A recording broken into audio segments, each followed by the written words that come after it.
Hello friends, welcome to CEC Live Lectures. Dear friends, with our ongoing series on gender and education, today we are going to talk on women empowerment in context of globalization, and we are going to discuss some policy implications. And for the discussion on the topic, we have with us in our studios Dr. Shruti Whip.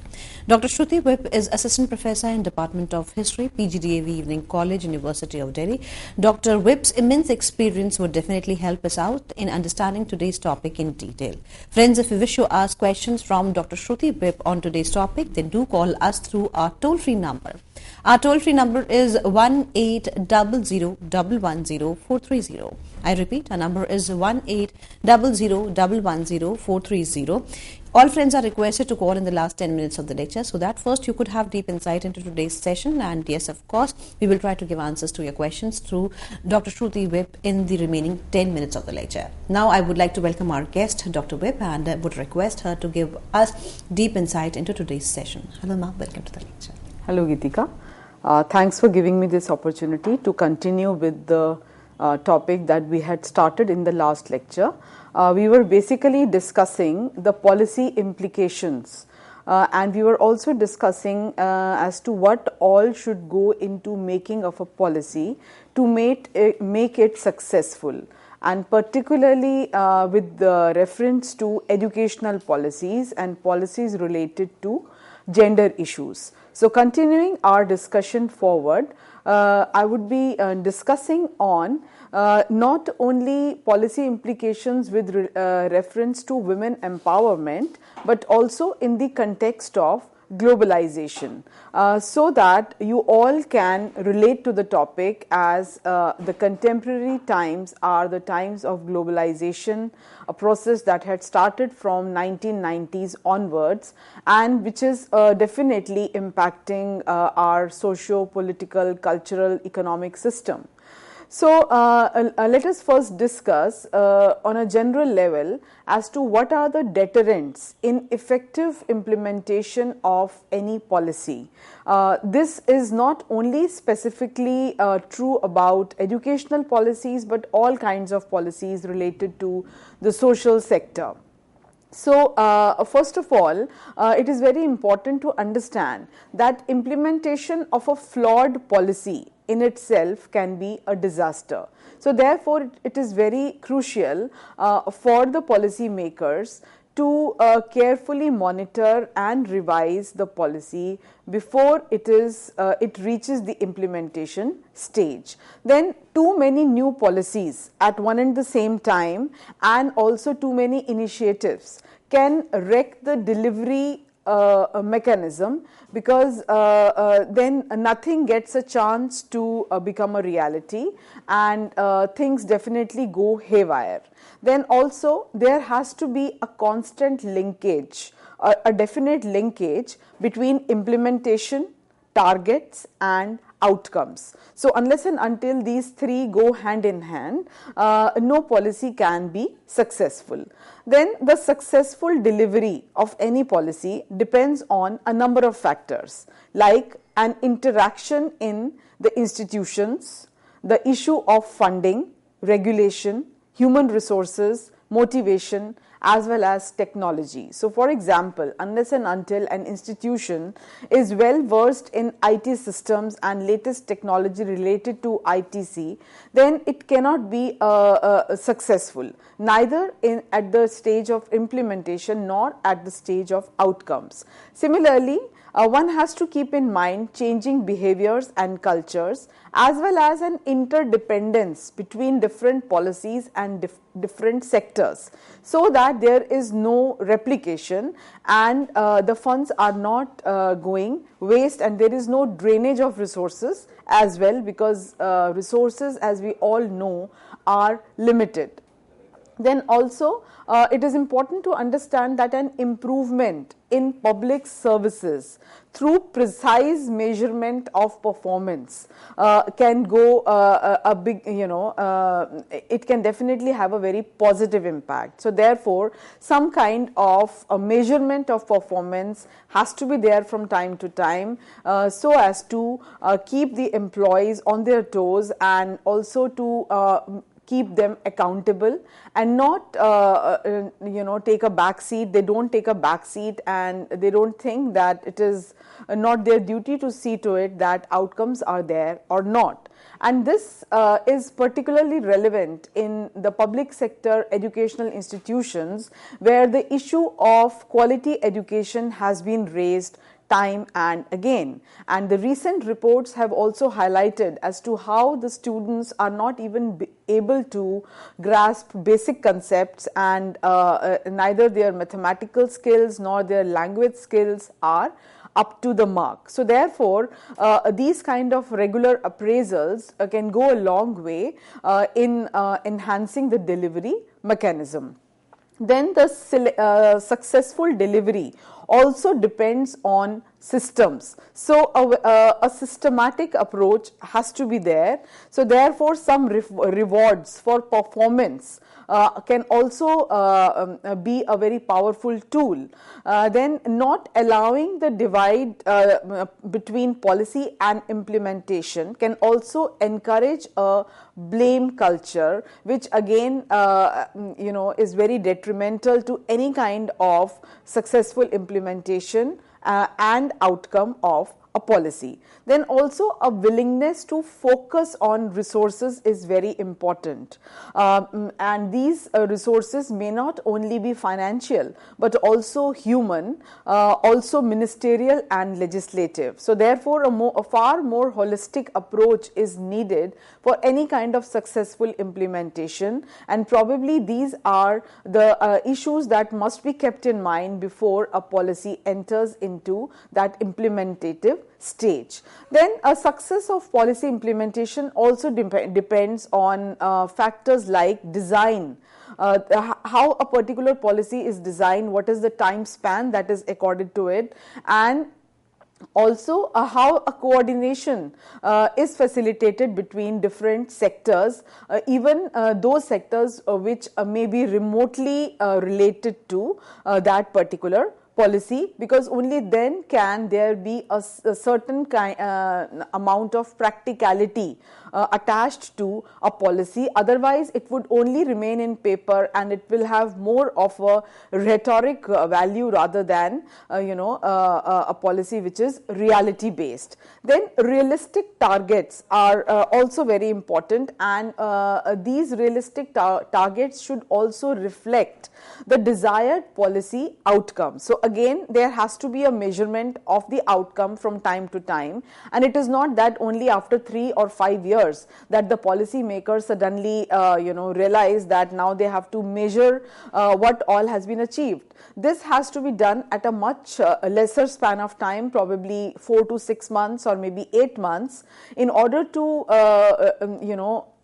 redesign or reallocate the resources well within the time. Then effective measurement of performance can also go a long way in probably enhancing the success rates of the policy.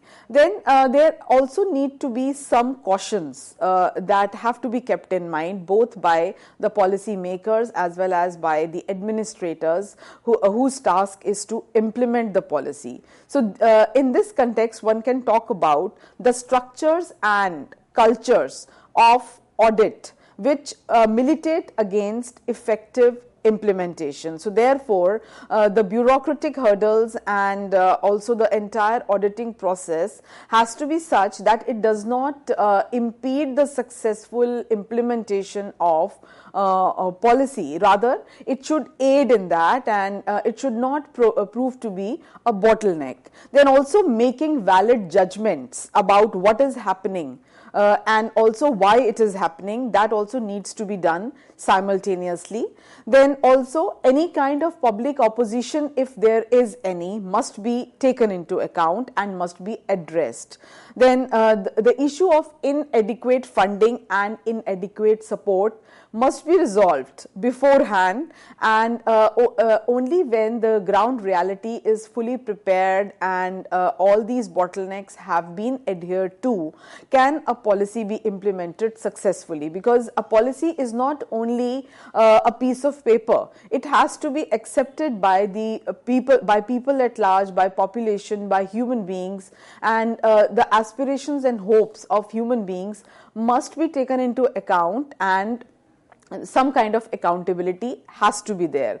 Of course, this does not mean that no new initiative would be taken up. Rather, sufficient ground should be prepared, and sufficient convincing should be undertaken, and people should be taken into confidence, and this can involve again, a period of probably 6 to 1 months, 6 to 1 year, 6 months to 1 year, in order to prepare the right kind of ground and environment and positivity around starting any kind of new initiative. And this again can be very relevant for gender related issues, because all the ideas related to gender like patriarchy etc. have deeply got ingrained in the society, and these have happened, this has happened over a period of generations and centuries. So therefore, to expect a sudden and a cataclysmic change just through a particular policy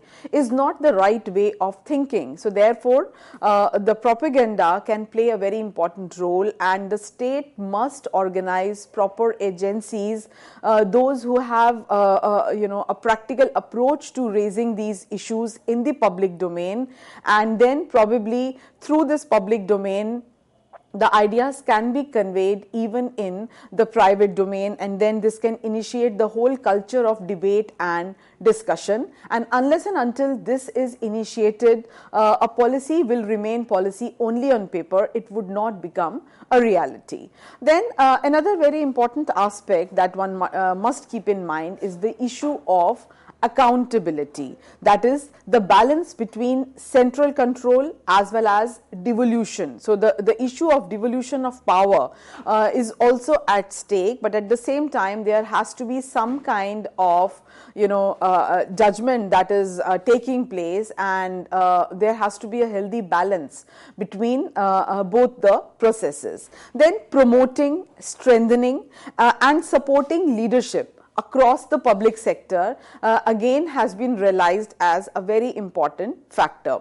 Then also the idea of competition is not bad, because it is a powerful tool for improving performance. So even if competition leads to hostility at times, but this can also be seen with some kind of positivity, and this can go a long way in improving the productive capacity and again outcome of both the policy makers as well as those on whom the policy is being implemented, for whom it is designed for.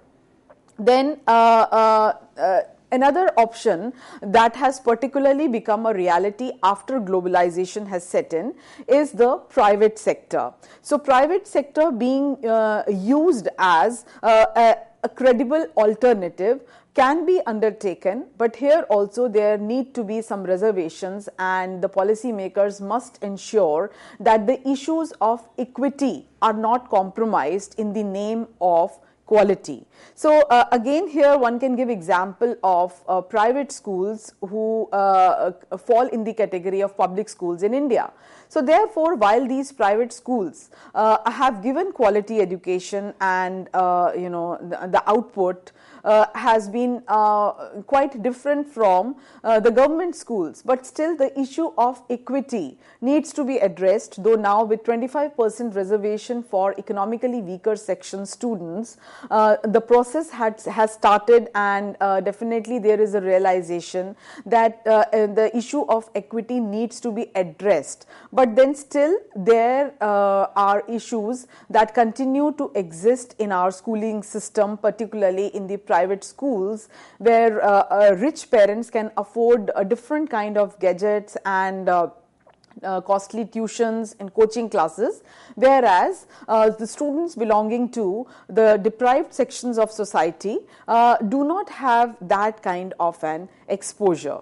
Now, having discussed these various parameters of a successful policy implementation, we should also now raise another question, that is what to do in the present scenario and how to deal with the problem of lack of policy implementation. So, a very important point that I can make is an increased reliance on research. So therefore, by conducting research, one not only gets to have latest data, but also data analysis, and then one can work on the various weaknesses that are pointed out by the research work. Then also there is a need to develop systematic and transparent way of analyzing successes and failures. So it is very important that the outcomes of a research are not brushed under the carpet. Rather, there is an emphasis on questioning as to why something happened and what can be done to deal with that sad state of affairs. So instead of hushing up matters and brushing the problems under the carpet, this is the strategy that needs to be devised by the policy makers and administrators, that is, take the problem head on and then try to probably reset the target and revise the policy if it is still in the midway. Then also have very reliable and a wide based information database, which again should be bias free. So therefore, in order to implement, policies which are not biased as far as gender is concerned or caste or class is concerned, one needs to have this wide-based information network, which again can only happen through a solid research facility and parameters. Then also, it is advisable to have some kind of a challenge team, which is made up of people with proven excellence and also with experience of successful implementation. So this challenge team, if it becomes part of any policy making process, will not only keep challenging the policy makers by setting new benchmarks and also by giving them examples of how policy has been implemented successfully and what were the hurdles that came in way and how they were tackled, but this would also kind of keep motivating the entire team of policy makers to reach greater heights. So therefore, instead of a very laid back kind of an attitude with bureaucratic hurdles, with auditing hurdles, this is a far more constructive and an open way of dealing with the situation. Then also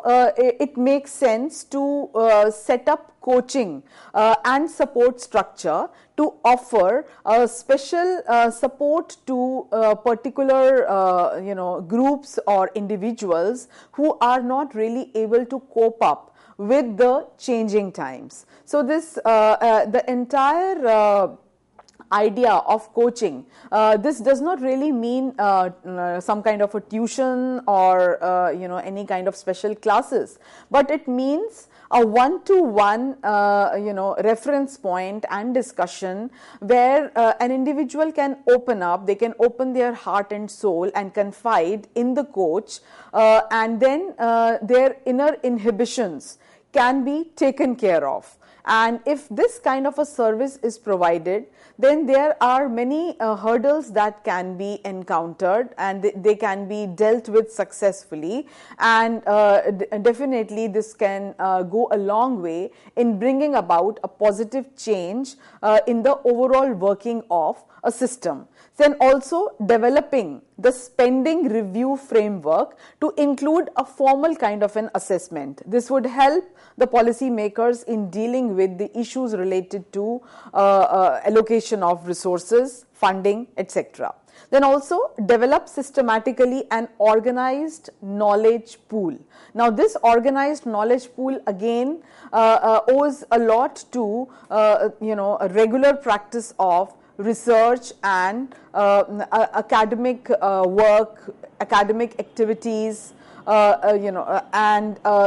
this not only creates a solid knowledge base for the policy makers as well as for the implementation stage, but also there would be a reference point so as to one can go back and review and renew their own ideas related to different problems. Now, having discussed these various ways and means of a successful implementation of a policy, I would now like to refer to how globalization has brought about so many changes and how a new economic reforms policy that had been introduced in India from 1990s onwards, what all it has resulted into and what are the important paradigms that have emerged, and it is these very paradigms that one needs to address to if one has to establish not only gender equity but also a far more solid base of education system. So therefore, let us now briefly look at the changing economic times as a result of globalization. So all these changes can be summed up in one word, and that is neoliberal policies or liberalization. Now, let us dissect liberalization and discuss as to what all can be included in liberalization. This definitely means privatization, globalization, then marketization, tertiarization, feminization of employment, then casualization, informalization, modernization, and ultimately export-led growth and productivity. India at present has been experiencing for last so many decades all these processes, and therefore when I say privatization, it means an alternative sector that has become very important, which is not the government sector. And when I say tertiarization, it basically means that the service sector, which has become far more important as compared to earlier times when it was agriculture as the primary sector and industries as the secondary sector. And education definitely falls in the tertiary sector. So therefore, there has been a mushrooming of so many private institutions related to education, particularly higher education. But a very valid question that one needs to address here is that do these changes in the field of education, have they really resulted in a far more equitable and just society, or do these discrepancies that already existed and the stratification that already existed, does it exist or it has come to an end? Then another interesting development that has been of late is casualization, that is casual labor, no permanent labor, no permanent jobs, and people just keep working on a non-permanent basis, and this is how they also retire. So this again is largely associated with globalization, because there has been a tendency to cut down costs, and it is always cheaper and far more viable to and it is also a lesser a drain on resources to employ contractual labors, and these contractual labors can now be found in all the sectors. So this again is a tendency that has resulted in a lot of hardship and dissatisfaction among the youth. Then export-led growth and productivity. This again has been a very important part of the economic changes that have come about post 1990s, where there is lot of insistence on boosting particular industries which would result in export-led growth. Then some other features of neoliberal policies that can be discussed here are reductions in public expenditure. Now this again has sadly affected the education sector as well as the social sector, the other social sectors. So therefore the government has gradually been been more judicious and more calculative about spending on the social sector due to particular guidelines that had been handed down to them from the World Bank at a time when the country was going through a monetary crisis. So adhering to the global partners has definitely resulted in reduced government spending on social sectors like education and also other kind of public expenditure. So there also has been a devaluation, declining value of money, and with a similar amount of money one is able to buy so less as compared to what it was earlier. Then also another tendency has been a cutting down, a gradual cutting down on state subsidies and fertilizers, which again has badly impacted the marginalized sections of society. Then also reducing budgets for the social sector. While earlier the budget was much higher as compared to the present times, and this again has a lot to do with the global standards of operations and with the kind of diktat that was handed down to the Indian government in 1990s from the World Bank. Then also promoting capital intensive and high technology production, which again has resulted in kinds of monopolies, because capital intensive investment and industrialization is definitely not a cup of tea for small businessmen. So this has definitely resulted in monopolization and creation of big business, again a trend that had started much earlier in US, and this has now spread in other parts of the world also. Then also increased bank rates and insurance charges, which again has resulted in a declining flow of money in the market, thereby impacting the spending patterns of the population. Then there has been a differential impact on one particular sector, and that is education.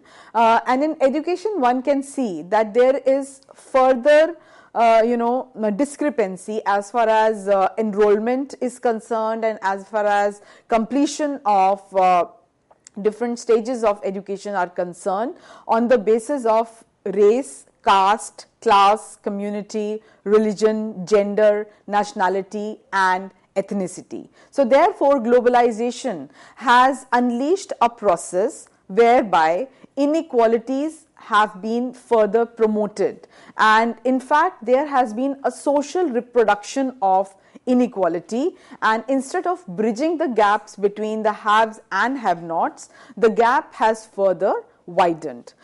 So having discussed all these issues related to policy implementation and globalization, I shall now bring the lecture to a halt and resume soon. Thank you. With this note, thank you, ma'am. Thank you so very much for giving us a productive session. And friends, the lecture will be continued after a short break, so you are requested to be with us. Thank you.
Hello friends, welcome back to this session where we are discussing on women empowerment in context of globalization, and for the discussion we have with us in our studios Dr. Shruti Webb. Friends, if you wish to ask questions on today's topic from Dr. Shruti Webb, then do call us through our toll-free number.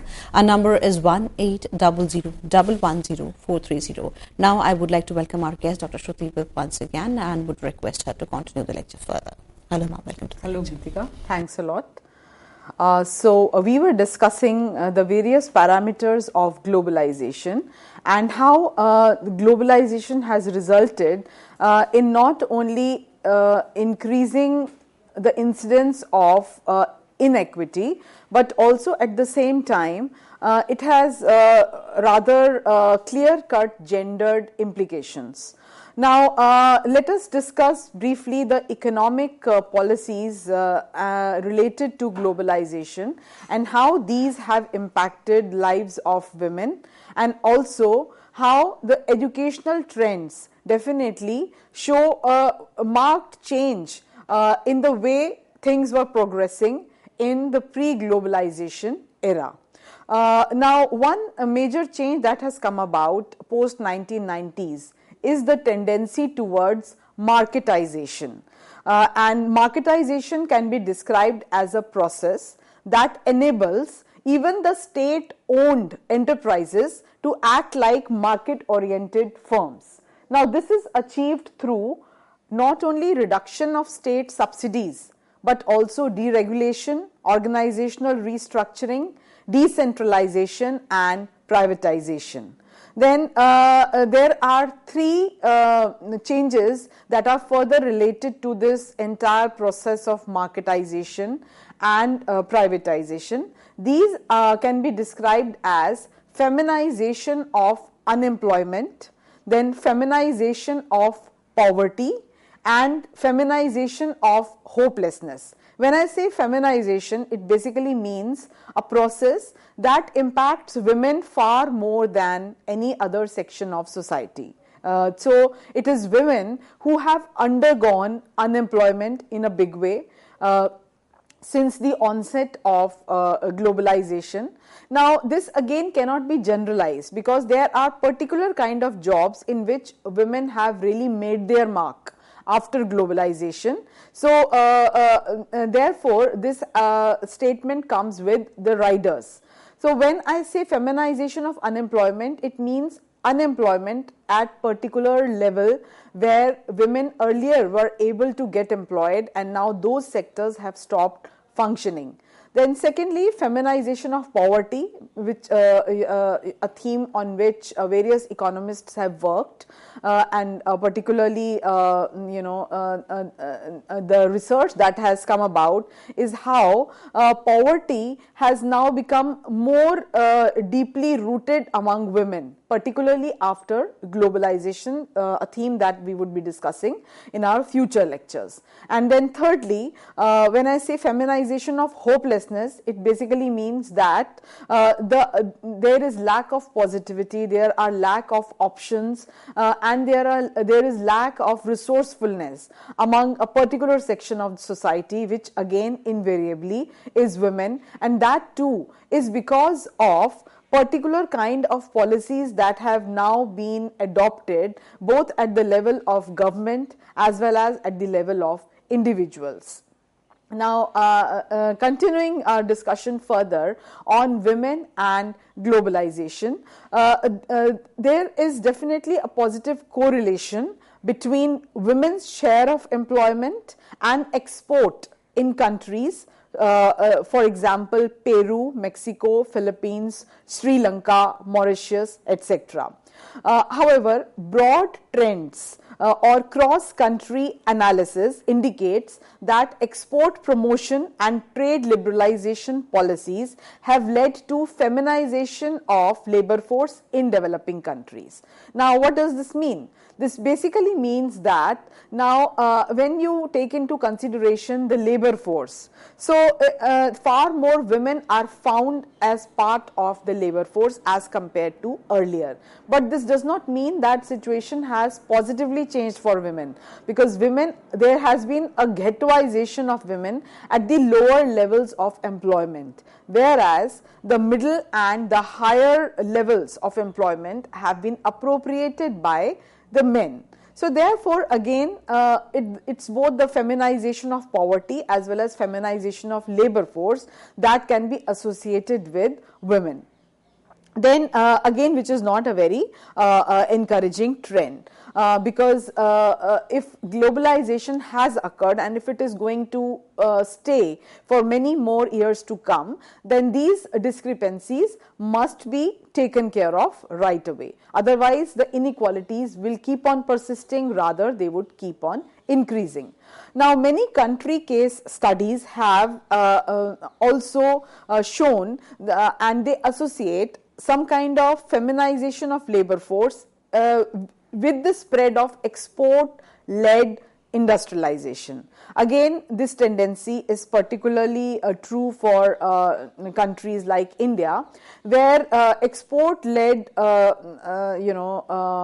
industrialization, export-led production process has employed a large number of women in recent times. But then most of this employment is contractual, and there is lot of exploitation, and also in some cases the notion of equal pay for equal work does not hold true. It is not fully implemented. So therefore, women are falling prey to exploitation, they are falling prey to poverty, because most of these jobs are not well paying jobs and women have to sustain families. So therefore, they are falling in the clutches of poverty as well as exploitation, and there is no coming out of these black holes for them. Then another tendency that has become rampant is that of tertiarization. So therefore, when I say tertiarization, it basically means an expansion in the service sector, and sadly this service sector has largely been appropriated by men, because it is men who have more access to higher education and who are able to establish themselves as leaders and as managers, as administrators. So therefore, technology is slowly replacing women in agriculture, industry and other sectors also. And since it is men who are in charge of technology, women are silently suffering, and their plight has also been neglected by the governments. Then the migration of women to factories, construction work without proper security and safety net is a sad reality. And since this migration is an ongoing process, and factories are the places where women are spending most of their time, due to absence of crèche facilities, proper child care cannot be taken care of, and in absence of joint family systems due to migration, etc. Again, there generally there happens a break in the career of most women when they have to take a break in order to take care of their maternal instincts. Then also poor working conditions, as well as informalization, casualization and feminization of labor has happened in such a big way that the neoliberal market conditions are no longer conducive to happy working conditions for women. So therefore, unless and until all these issues that I have pointed out are taken care of, all the talk about modernization as a result of globalization and privatization, creation of new job opportunities, availability of a labor market cannot really have a positive impact on the overall working and life conditions of women, and which can also be related to the issue of well-being. So the issue of well-being is equally important, as important or rather more important than the issue of economic independence. So economic independence might have come to many more women after globalization, but particularly at the lower levels, particularly when we are talking about the laboring class, there has not been the kind of job security and the kind of attention that the various gender issues require. Then also the whole idea of contractual employment makes women more vulnerable because of the irregular and unstable nature of employment. So therefore, they keep on experiencing silently all kind of exploitations, and they do not even raise their voice, because if they do so, then as it is, their jobs are not of permanent nature, and they are always in the fear of losing these jobs due to the contractual nature of the jobs. So therefore, it's a vicious cycle, and one needs to break that cycle. One needs to bring about a positive change in the lives of most of women. Then also, all these changes have had adverse economic implication on women. Because of an increase in low and exploitative type of jobs, including child labor. So child labor, despite various legislations, continues to be a sad reality, and this again has an impact on both the issues of sexuality, issues of gender inequality, because invariably it is the girl child who is depended upon by the family, because her education is not really considered important enough, whereas the boys are still somehow sent to schools in the hope of a bright and better future for the parents. Then curtailment of provisions by the state in childcare, in maternal health facilities, in nutrition has also been a tendency that has been going on since 1990s, and a number of subsidies as far as these facilities are concerned have been curtailed. So for example, by January 1992, subsidies for daycare, milk and other dairy products as well as children's clothing were either sharply reduced or completely eliminated. Now for poor families, this used to be a major incentive. But once these incentives due to removal of subsidies in these sectors were taken back, there was definitely an increase in the hardship, and the issue of malnutrition continues to plague the children of our country.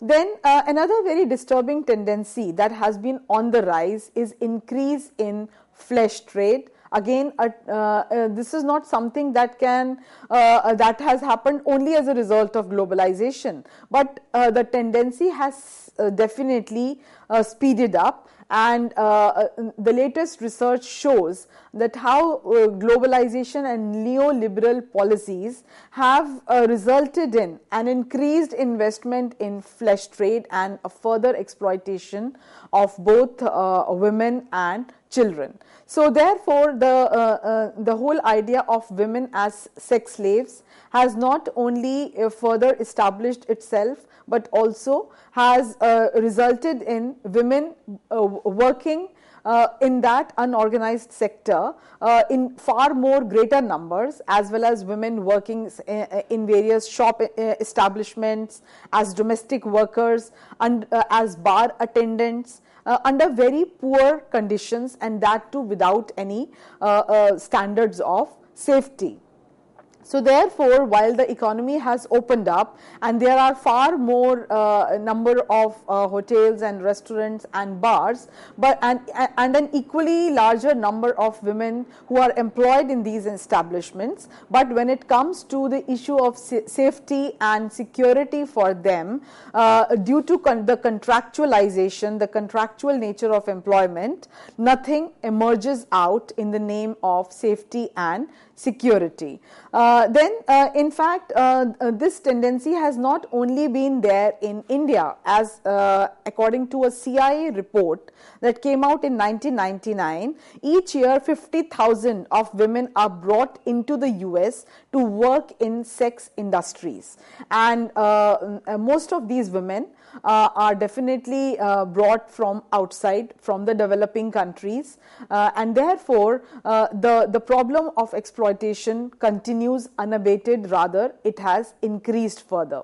And with male migration to the cities on the rise, women have to bear the dual burden of taking care of the household as well as taking care of farming and paid employment in the rural sector. So this problem of dual burden is further robbing women of whatever leisure or freedom that they had earlier, and this tendency again can be related to rising privatization, liberalization, globalization, and therefore one needs to reverse this trend, and one needs to devise policies, ways and means to take into account the hardships that are faced by women whose husbands, whose family members have migrated to the cities in search of jobs due to greener pastures there, and now all the burden of running both the household as well as cultivation, managing the fields, managing children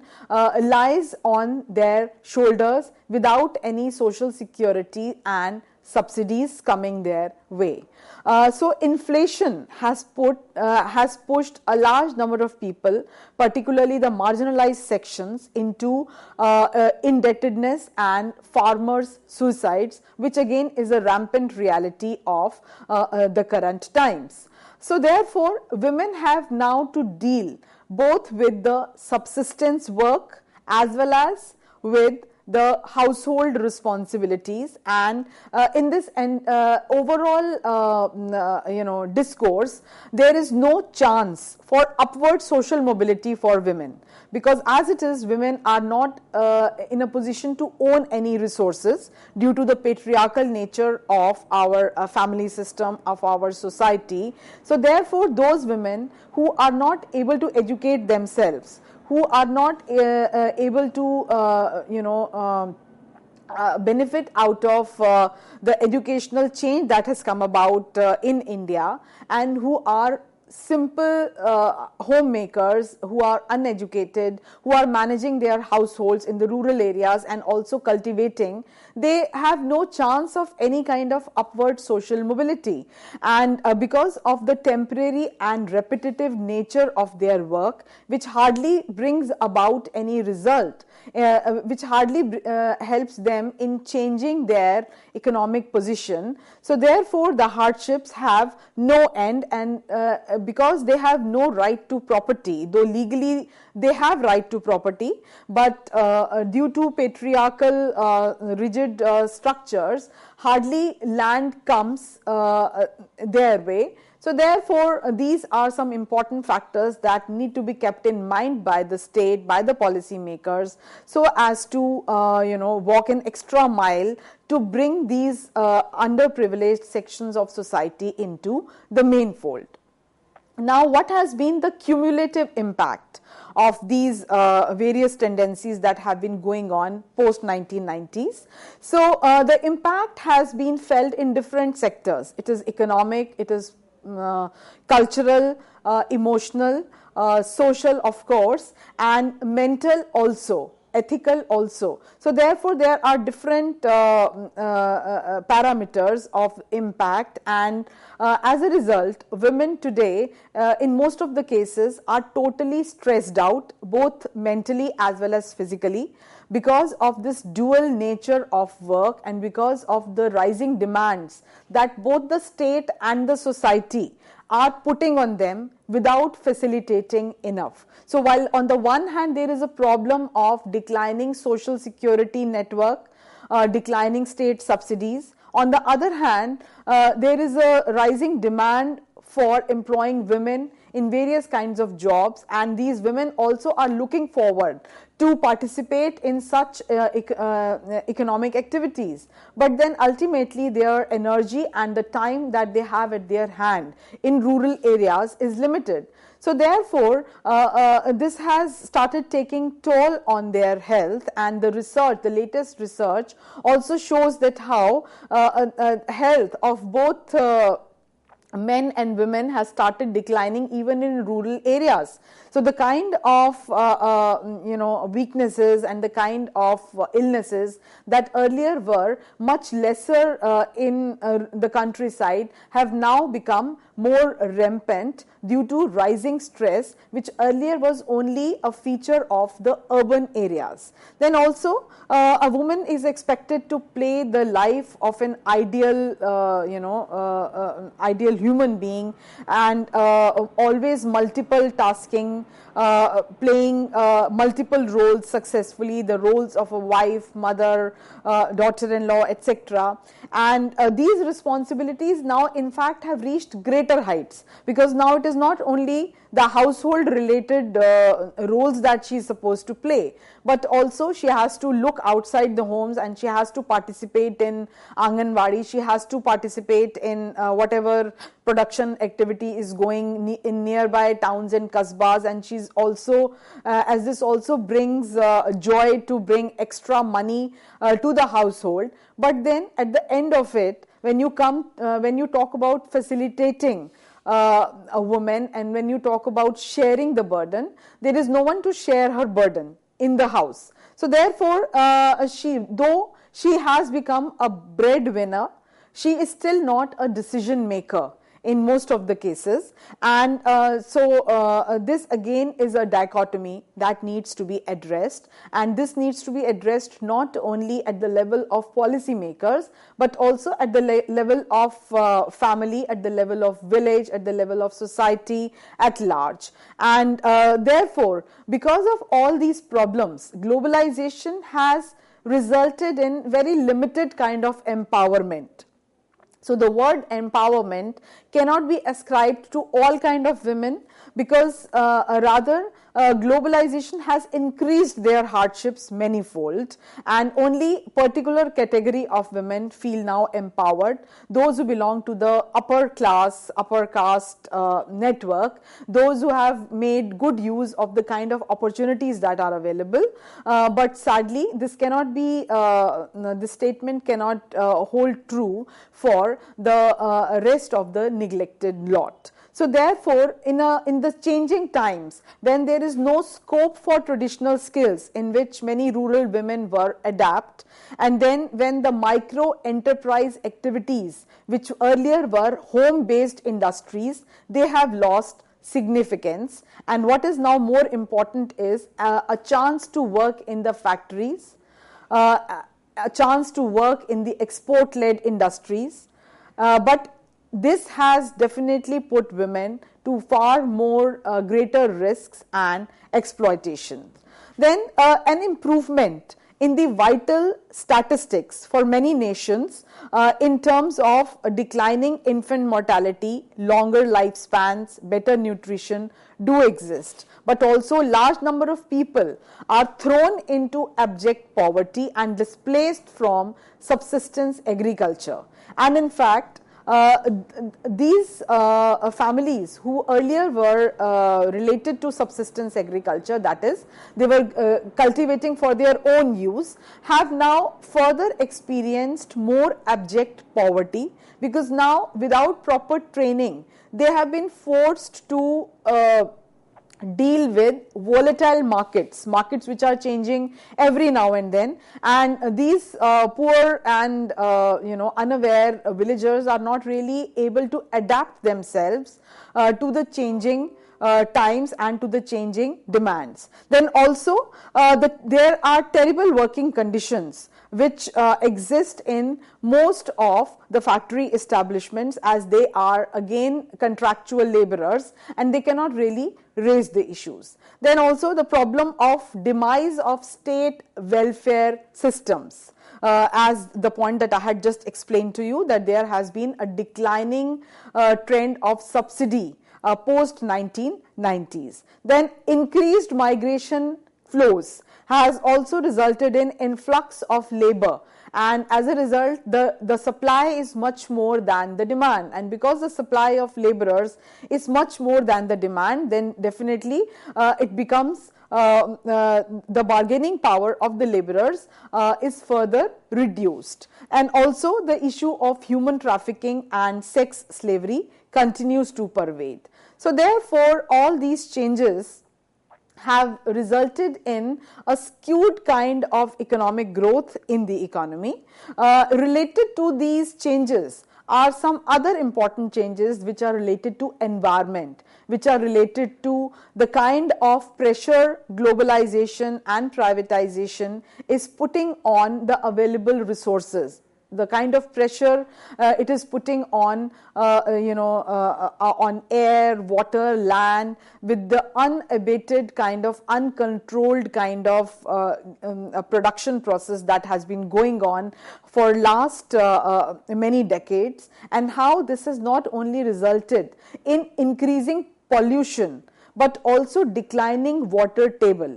Now, this declining water table in rural areas particularly is very important, a factor to understand the rising exploitation of women folk, because it is women only who have this duty assigned to them to draw waters from the nearby tanks or wells or canals. And if they are not able to do that in the near vicinity, they have to travel long distances. So again, the latest research points out that how women who earlier used to walk a few miles to looking for water, they now have to walk much further, and as a result much more time is invested, much more time is wasted in a very rudimentary and very monotonous kind of a job that is fetching water for the family.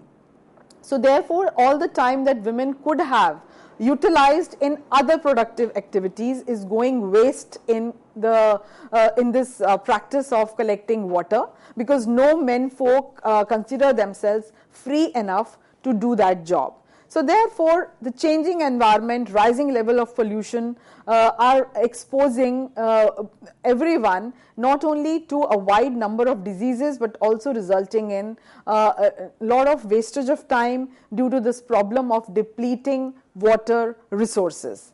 And women are forced also to give up minor forest produce gathering activities due to rigid rules about entering forests, or just simply cutting down of forests to facilitate industrialization, and as a result an activity out of which women used to earn earlier, that is selling the forest produce, particularly in the hilly regions like Kumaon, etc., Garhwal, etc.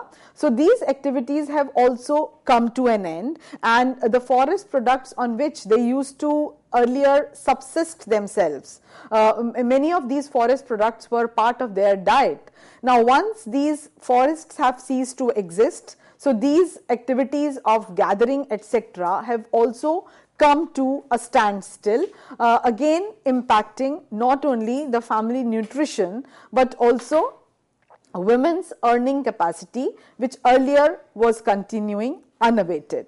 So therefore, having discussed all these negative changes that have come about as a result of globalization, and how one needs to keep in mind these particular elements while devising state policies, these particular factors while devising state policies, so that the policies are a success, they are not a failure, and they are also implemented successfully, the outcome is also positive. So therefore, I thought it pertinent to discuss all these issues with you. Now, in the next lecture, I will be discussing the positive impact of globalization, because globalization has definitely unleashed forces which have created a far more employment opportunities for all sections of society, and it is for the different sections of society, particularly the marginalized groups, who have to make good use of this opportunity and come out of their nests and enjoy the fruits of changing times, because the changing times cannot be halted. The change is, it is only change which is permanent. So therefore, it makes sense to get adjusted to the change, and therefore we will be discussing the positive impact of globalization on women in near future. Thanks a lot. Thank you, ma'am. Thank you so very much for giving us a precious session. And friends, we believe that your feedbacks are important for us. So do write to us at info.cec@nic.in. We will be meeting again soon. Till then, take care. Goodbye. Thank you, ma'am. Thank you. Thank you.